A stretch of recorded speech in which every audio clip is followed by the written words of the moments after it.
Hello friends, welcome back to our channel. இன்னைக்கு இந்த வீடியோல எந்த ஐபிஓ பத்தி பார்க்க போறோம்னா, லக்ஸுரி டைம்ஸ் லிமிடெட். இவங்க எதுல இன்வால்வ் ஆயிருக்காங்கன்னு பார்த்தீங்கன்னா, distribution, marketing, retailing and after sale servicing of Swiss luxury watches in India. இவங்க தான் இந்தியாவிலே பார்த்தீங்கன்னா, ஒரு ஆத்தரைஸ்ட் டிஸ்ட்ரிபியூட்டர் இன் இந்தியா. எதுக்கு பார்த்தீங்கன்னா, ஸ்விஸ் பிராண்ட்ஸ், ஹை பிராண்ட் வாட்சஸ்க்கான டிஸ்ட்ரிபியூட்டரா இருக்காங்க.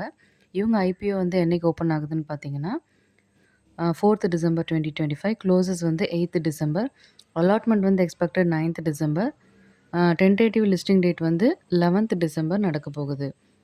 ஐபிஓ சைஸ் பார்த்தீங்கன்னா ₹80.74 crores வருது. ரீட்டைல் இன்வெஸ்டர்ஸ் வந்து 3200 ஷேர்ஸ் வாங்கணும். அதாவது 2 லாட்ஸ். அப்போ பார்த்தீங்கன்னா ₹2,62,400 வருது. இவங்க ஃபண்ட்ஸ் எதுக்கு யூஸ் பண்ண போகிறாங்கன்னா, opening for new luxury stores, increasing working capital, retail network expansion, brand promotion and marketing, general corporate purposes. Thank you.